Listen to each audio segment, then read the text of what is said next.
The defense panel and former presidential legal counsel Sal Panelo said no evidence daw po of grave threat kay President Marcos, FL, and ex-House Speaker Romualdez because the utterances made by VP Sara is hypothetical and conditional. So how does the palace react to this? Even the president himself last year considered it before as a mere threat.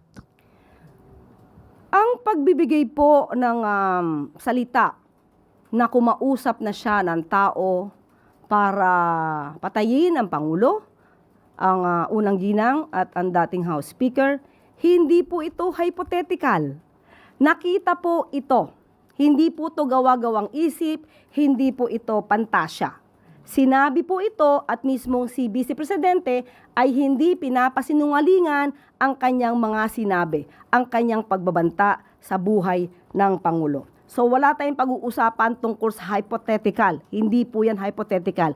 Dahil mismo si Vice Presidente ang nagsabing, no joke, no joke. At patungkol po sa conditional, alam naman po natin, lalong-lalo na ang mga abogado, nandiyan po nakasaad sa revised penal code, pati po ang sa kaso ng Kaluwag versus People. Akin na rin pong babasahin. Kaluwag versus People ruled that in grave threats, the wrong threatened which amounts to a crime may or may not be accompanied by a condition. Hence, under Article 282, there are two forms of committing grave threats. First, when the implication of the threat upon the person, honor, or property, or the family of a person is coupled with condition. And second, when the alleged threatening act or remark is not subject to a condition. So, ang grave threats ay pwedeng conditional or hindi may kasamang kondisyon. At sa cross-examination kahapon, nakita at naisiwalat din ang maraming bagay.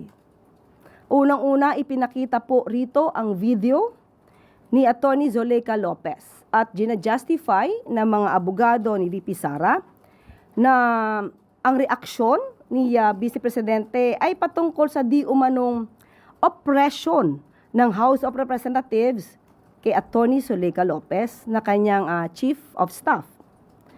You cannot and you will not justify something if you did not commit any act. Doon pa lang, dahil ginajustify nila yung action nila at nakomit lamang daw ito dahil sa di umanong pangyayari kay Atty. Zoleka Lopez, doon pa lang po ay may pag-amin na po sa ginawang pagbabanta sa buhay ng Pangulo. Kahapon din po ay nabanggit ng defense team ni VP Sara yung Operation Romanov. According to Defense Counsel Mark Vinluan, and I quote, "When VP Sara uttered those words, she was not responding as Sara Duterte, the Vice President, but as Sara Duterte, the wife, mother, daughter, and sister, who only sought to protect herself and her family. Operation Romanov is in place and the threat against their lives is real." Two-part question, ma'am. What does the palace know about Operation Romanov and what was done about it, if any? And the second question is, how do you react to it being used as justification for the Vice President's utterances? Unang-una, sino po ba nagbanggit ng Oplan Romanov? Hindi po ba nasa partido ng Vice Presidente? Hindi po ba siya ang dapat na magbigay ng mga ebidensya patungkol dito at hindi ang palasyo? Siya po ang magbigay ng mga detalye para po magkaroon ng tamang pag-iimbestiga. Binigyan siya ng pagkakataon, sinulatan siya ng NBI para malaman ang mga sinasabing death threats sa kanya at sa kanyang pamilya. Pero hindi siya tumugon.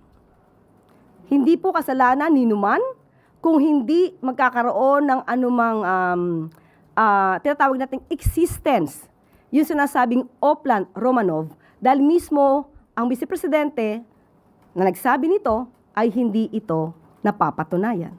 So, anong gagawin po ng ehekutibo kung wala namang maiimbestigahan dahil walang anumang detalyeng ibinibigay ang nag-aakusa patungkol sa Oplan Romanov. At ang paggamit muli nito ng justification, ginajustify niya ang sinasabing Oplan Romanov kaya siya nagbanta sa Pangulo. Hindi natin maiwawaksi ang pagiging Vice Presidente niya at sa pagiging nanay niya. Ang pagbabanta ay pagbabanta.